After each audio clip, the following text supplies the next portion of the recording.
Baik, kita mulai dengan materi baru, cara konversi data weight basis atau disingkat WB, atau data berdasarkan berat basah atau SVAT ke data dry basis yang disingkat DB atau data berdasarkan bahan kering atau BK. Untuk mendahului penjelasannya, kita perlu membahas dulu mengenai analisis proksimat. Analisis proksimat adalah suatu metode analisis kimia untuk mengidentifikasi kandungan zat makanan dari suatu bahan pakan maupun pangan ya. Satu item hasil analisis merupakan kumpulan dari beberapa zat makanan yang mempunyai sifat yang sama atau sering disebut dengan fraksi. Istilah proksimat mempunyai pengertian bahwa hasil analisis dari metode ini menunjukkan nilai mendekati.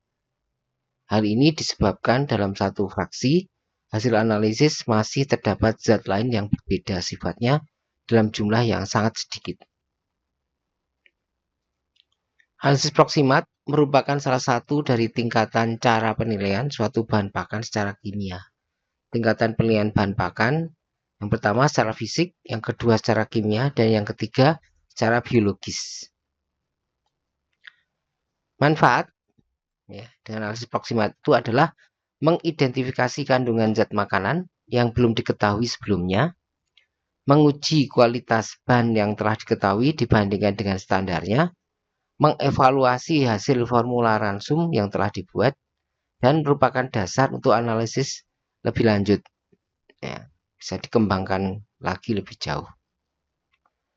Ini adalah bagan fraksi analisis proksimat. Anda bisa perhatikan yang paling atas itu bahan pakan. Itu terdiri dari air dan bahan kering. Jadi semua bahan pakan itu ada kandungan airnya dan ada kandungan bahan keringnya. Ya, jadi kalau banyak bahan kering berarti bebas air. Kalau hanya air berarti bahan keringnya tidak ada. Gitu ya. Dan bahan kering ini terdiri dari abu atau biasa disebut bahan anorganik dan bahan organik. Jadi bahan kering itu ada dua, organik dan anorganik. Ya. Bahan organik sendiri terdiri dari protein kasar dan atau PK dan bahan organik tanpa nitrogen. Karena protein kasar itu merupakan nitrogen juga. Bahan organik tanpa nitrogen atau BOTN. Nah, kemudian bahan organik tanpa nitrogen ini terdiri dari lemak kasar dan karbohidrat. Artinya lemak kasar dan karbohidrat ini sudah tidak ada nitrogennya. Nah, setelah ini karbohidrat dibagi lagi terdiri dari serat kasar dan bahan ekstrak tanpa nitrogen atau sering disebut BETN. Ya, jadi konsep ini akan mendasari rumus-rumus yang akan kita gunakan dalam perhitungan fraksi-fraksi analisis proksimat. Jadi saling terkait satu dengan yang lainnya. Baik, berarti dari bagian fraksi analisis proksimat, hanya fraksi yang dapat diketahui nilainya dengan melakukan analisis kimia, yaitu air, abu, protein kasar, lemak kasar, dan serat kasar. Ya, saya ulangi lagi, bagian fraksi analisis proksimat tadi yang banyak tadi, hanya yang dapat diketahui nilainya dan melakukan analisis kimia itu air, abu, protein kasar, lemak kasar, dan serat kasar. Fraksi lainnya memperolehnya adalah dari hasil perhitungan berdasarkan bagan tadi. Oke. Jadi BETN, ini contohnya ya, bahan ekstrak tanpa N, itu 100 kurangi air, kurangi abu, kurangi protein kasar, kurangi lemak kasar, kurangi SK. Kemudian kalau BETN, itu dilihat dari rumus di atas, berarti BOTN dikurangi lemak kasar dan dikurangi serat kasar. Ya. Kemudian kalau bahan organik, itu 100 kurangi air, kurangi abu.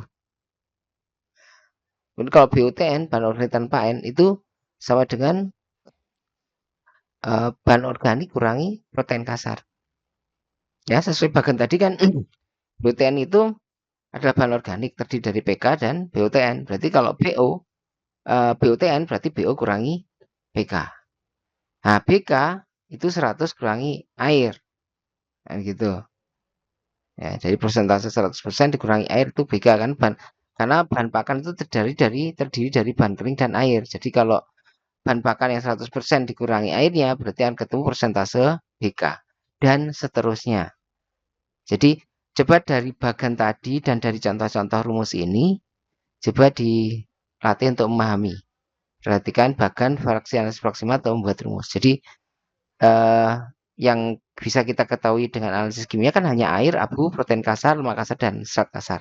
Nah, yang lain itu hanya berdasarkan rumus yang dibuat dari bagan fraksi analisis fraksima tadi yang sebelumnya.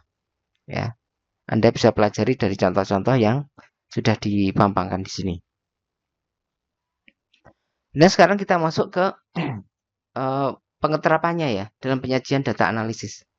Karena tadi kita sudah tahu bagaimana mengukur fraksi-fraksi dalam analisis proximat. Nah, berdasarkan penyajian data, satuannya dalam persen, itu ada yang pertama, penyajian datanya adalah berdasarkan bahan kering. Atau di sini diasumsikan kandungan bahan kering 100% dan airnya 0%. Ya, bila sajian tidak mencantumkan kadar air, ya, sajian data tadi biasanya harus berdasarkan bahan kering. Meskipun mungkin bisa juga bisa saja ada ya kadar airnya cuma mungkin tidak diukur atau tidak ditampilkan dan ini harus ditanyakan langsung ke pihak yang menganalisis. Kemudian umumnya data-data yang terdapat pada tabel-tabel dalam rujukan literatur berdasarkan pada sajian ini. Jadi rata-rata itu sudah berdasarkan kandungan bahan kering. Ya. Data sajian ini diperlukan terutama untuk keperluan formula ransum ruminan. Ya, kenapa? Karena memang ruminansia itu pakannya banyak yang memiliki kadar air yang tinggi. Maka perlu atau sangat dibutuhkan untuk formulasi ransum ruminansia. Namun unggas juga bisa. Cuma unggas ini karena pakannya itu cenderung kering, itu bisa juga menggunakan sajian data weight basis atau basah ya, atau SVET.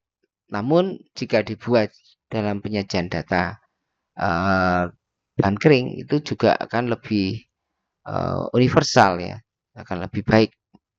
Kemudian bila kandungan air dicantumkan maka lihat keterangannya. Nah ini dari data yang dicantumkan dari lab, dilihat keterangannya apakah penyajian berdasarkan bahan kering atau tidak. Ya, jadi kita perlu memastikan data yang tercantum dari hasil laboratorium itu masih berbasis SVET atau basah atau sudah berbasis bahan kering.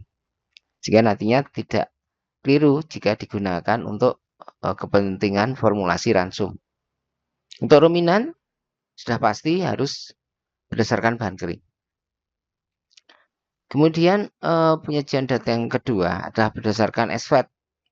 Ya, SVET itu keadaan apa adanya saat diberikan pada ternak atau sering juga disebut keadaan weight basis atau basah. Meskipun belum tentu basah juga, tapi ini hanya untuk memudahkan pengistilahan. Ya.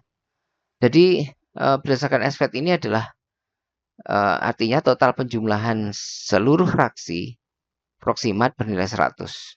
100 itu berarti sama dengan air ditambah abu tambah protein kasar tambah lemak kasar tambah serat kasar tambah BTN. Itu totalnya adalah 100. Data ini diperlukan terutama untuk formulasi ransum ternak unggas yang menggunakan bahan-bahan pakan yang memiliki kandungan air rendah berkisar 10 hingga 14%. Ya. Nah, namun akan lebih bagus ya jika berdasarkan SVET ini dikonversi dulu ke bahan kering sehingga nantinya bisa digunakan juga untuk formulasi ransum ruminansia. Jadi tidak hanya untuk unggas. Tapi apakah tidak boleh jika menggunakan berdasarkan bahan kering untuk unggas? Tentu saja tidak masalah. Karena ini hanya dalam perhitungan dan ini akan lebih baik karena kita bisa melihat berapa sesungguhnya persentase nutrien ya yang ada di bahan pakan yang digunakan untuk formulasi ransum ya, baik ruminansia maupun unggas. Jadi akan lebih jelas sebenarnya berapa kandungannya. Nah, sekarang kita masuk ke konversinya. Bagaimana kita mengkonversi dari SVET ke BK dan sebaliknya, BK ke SVET. Konsep penyajian data analisis adalah cara perhitungan merubah data dalam sajian bahan kering ke dalam sajian SVET dan demikian sebaliknya. Ini adalah contoh dua sajian bahan kering dan SVET yang bernilai sama. Di sini ada bahan kering 100%, airnya 0%, abunya 10%, PK 20%, lemak kasar 10%, serat kasar 15%, BTN 45%. Data kedua, bahan kering 80%, air 20%, abu 8%, PK 16%, lemak kasar 8%, serat kasar 12%, dan BTN 36%. Anda bisa lihat ya, pada saat BK 100% itu PK-nya ada 20%. Tapi pada saat BK-nya 80%, maka PK di angka 16%. Jadi dalam kondisi SVET ya, itu PK cenderung lebih rendah daripada saat PK pada kondisi BK. Ya, ini pada contoh ini. Kemudian rumus konversinya, SVET menjadi BK, nah, contohnya. Itu sebenarnya menggunakan rumus umum seperti ini. Kandungan zat makanan pada kondisi SVET dibagi kandungan BK SVET. Sama dengan kandungan zat makanan pada kondisi BK 100% dibagi kandungan BK 100%. Atau kandungan zat makanan pada kondisi SVET yang lain dibagi kandungan BK SVET pada kondisi SVET yang lain. Ya. Jadi yang penting salah satu komponen dapat diketahui bila tiga komponen lainnya diketahui. Ya. Jadi rumus umum ini akan bisa dikembangkan untuk mengkonversi data tadi. Contoh 1, bila Anda mendapatkan data PK rumput berdasarkan BK 100% adalah 10%, berapa kandungannya bila rumput tersebut dalam kondisi SVET ya, dengan kadar air 70%. Nah, ini misalnya berdasar BK 100 itu PK rumput 10%. Nah, sekarang kalau di dalam kondisi SVET ya, kadar air 70%, itu berapa PK dari rumput ini? Ya. Maka jawabannya PK pada BK 100 itu 10%, BK SVET 100%, berarti BK SVET-nya adalah 100 kurangi 70 berarti 30%. Nah, berdasarkan rumus tadi, PK SVET dibagi BK SVET sama dengan PK BK 100% per 100, berarti PK SVET itu dibagi 30 ya, dari BK SVET yang di data atas sama dengan 10 per 100 ya. Berarti PK SVET-nya adalah 30 kali 100 bagi 30 kali 10 bagi 100, berarti PK SVET adalah 3%. Nah, seperti ini. Kemudian kita juga bisa mengkonversi dari kondisi SVET 1 ke SVET 2. Ini juga menggunakan ini rumus yang umum yang sama. Kondisi zat makanan pada kondisi SVET 1 dibagi kondisi BK SVET 1 sama dengan kandungan zat makanan pada kondisi SVET 2 dibagi kandungan BK SVET 2 ya. Jadi intinya konversi salah satu komponen dapat diketahui bila tiga komponen lainnya diketahui. Contohnya ya, jika ingin merubah kandungan energi berdasarkan berat basah weak basis menjadi berdasar bahan kering, maka perlu dikalikan dengan 100 dibagi dengan nilai bahan. Contohnya, sampel barley ya mengandung 11,2% protein kasar berdasarkan berat basah serta mengandung 96% bahan kering. Maka kandungan protein berdasarkan bahan kering adalah ya, ini 11,2 kali 100 per 96 sama dengan 11,7. Di sini PK SVET per BK SVET sama dengan PK BK 100% per 100. Jadi 11,2 bagi 96 sama dengan PK BK 100 per 100. Ya, PK BK 100% kali 96 sama dengan 11,2 kali 100. Artinya PK BK 100% 11,2 kali 100 per 96 sama dengan 11,7. Dengan demikian, kandungan nutrisi berdasarkan berat kering selalu lebih tinggi dibandingkan nilai nutrisi berdasarkan berat basah. Karena di bahan kering tadi kan tadi di bahan berat basah atau SVET itu 11,2 ya. Kalau bahan kering itu adalah 11,7. selisih sedikit tapi tetap berbeda. Ya, 11,7 itu lebih tinggi dibandingkan 11,2. Kemudian untuk mengubah nilai nutrisi dari yang berdasarkan bahan kering menjadi yang berdasarkan berat basah, maka dengan cara mengalihkan persen bahan kering dibagi 100. Contoh 3 berdasarkan berat kering, sampel rumput alfalfa mengandung 16,5 protein kasar, sedangkan kandungan bahan keringnya sebenarnya 92%, maka kandungan protein kasar berdasarkan berat basah adalah 16,5 kali 92 per 100, itu 15,2%. Rinciannya adalah PKS-PET per PKS-PET sama dengan PKBK 100% per 100. Berarti PKS-PET per 92 sama dengan 16,5 per 100. PKS-PET berarti 15,2. Berasal dari 16,5 kali 92 bagi 100. Saya kira cukup jelas ya dari keterangan-keterangan ini. Kemudian sekarang kita akan mencoba penyiapan sampel yang akan dianalisis. Untuk bahan basah kadar air lebih dari 40%, bahan basah yang akan dianalisis dikeringkan dengan suhu 30 hingga 60 derajat Celcius dalam oven atau dijemur matahari.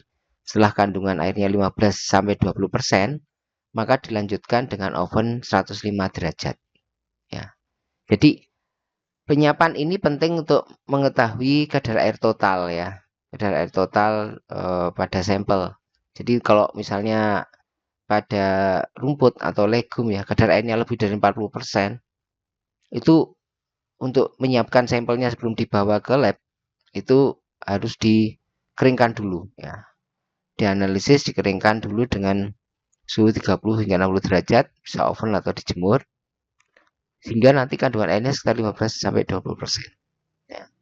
Data berat bahan sebelum dan sudah pengeringan harus dicatat untuk memilih data kandungan air atau kadar air 1. Nah, ini cara untuk mendapatkan kadar air 1 seperti ini. Dan bahan basah tersebut yang dijemur atau di oven harus dihamparkan dengan lapisan yang tipis agar pemanasan merata dan untuk menghindari tumbuh jamur pembusuk di bagian dalam. Ukuran partikel bahan ya, bahan yang akan dianalisis di luar kadar air itu harus dalam bentuk tepung dengan ukuran partikel minimal 20 mesh. Oleh karena itu harus digiling dengan blender, bismil atau alat lainnya setelah kering jemur atau kadar air maksimal 15% ya. Dan bahan yang telah digiling disaring dengan ayaan ukuran 20 mesh. Bagian yang telah tidak lolos saringan digiling kembali. Sebelumnya bisa lolos saringan. Bahan tidak boleh ada yang dibuang. Supaya apa? Bisa representatif sesuai apa yang kita inginkan. Kalau nanti ada yang tidak lolos dibuang, nanti jangan-jangan apa yang kita sampling itu tidak bisa mewakili sampel bahan yang kita ambil tadi. Dan sampling, untuk bahan yang akan dianalisis jumlah yang dibutuhkan sangat sedikit, 1 hingga 5 gram. Oleh jumlah itu harus mewakili atau menggambarkan kandungan zat yang dianalisis dalam jumlah sangat besar. Misalnya, 1 gudang, 1 karung, 1 hamparan, dan seterusnya. Oleh karena itu, bahan yang dibawa ke laboratorium minimal 500 gram. Merupakan bahan hasil sampling yang benar. Jadi, apa yang kita bawa ke lab, itu yang benar-benar akan dianalisis. Sehingga kalau kita keliru menyampling, bisa jadi apa yang kita analisis tadi akan berbeda hasilnya. Contohnya kita ingin mengetahui kandungan analisis proximat dari sampel daun indigo vera. Tapi yang kita bawa ke lab itu bukan hanya sampel daunnya yang digiling, tapi di dalamnya ada ranting dan dahannya. Itu nanti hasilnya akan berbeda dan bisa juga akan membuat kita meleset dalam formulasi ransumnya. Kenapa? Karena yang kita berikan keternaannya daun, tapi di analisisnya kita memasukkan juga bahan lain yang sebenarnya tidak ikut dimasukkan dalam formulanya atau pakannya. Dan cara sampling, sampel merupakan 5-10% dari total bahan yang harus diwakili. Misalnya bahan 10 ton, sampelnya setengah sampai 1 kintal, ya 5-10%. Sampel 5-10% tadi diambil dari setiap bagian dan tepat secara adil dan merata dengan jumlah tempat pengambilan sebanyak-banyaknya. Jadi acak sebanyak-banyaknya, sebanyak mungkin tempat mewakili. Makin banyak tempat pengambilan akan menghasilkan data yang diwakili makin valid. Jadi atas, tengah, bawah, samping, ya ambil dikit-dikit sehingga jumlahnya sesuai dengan yang diinginkan. Sampel 5-10% diaduk secara merata agar homogen, kemudian dihamparkan di lantai berbentuk lingkaran. Selanjutnya dibagi menjadi 4 bagian. Diambil dari setiap bagian secara adil dan merata untuk mendapatkan bahan sebanyak 500 gram. Sampel 500 gram akan diperlakukan sama seperti di atas di lab untuk diambil sampel 50 gram. Nah, ini bentuknya dihamparkan lalu dibagi 4 seperti ini. Jadi saya kira ini materi untuk kita kali ini. Semoga cukup jelas dan bisa mewakili apa yang ingin disampaikan. Dan nantinya di materi selanjutnya akan saya tambahkan penjelasan lainnya. Bisa melengkapi penjelasan kita kali ini.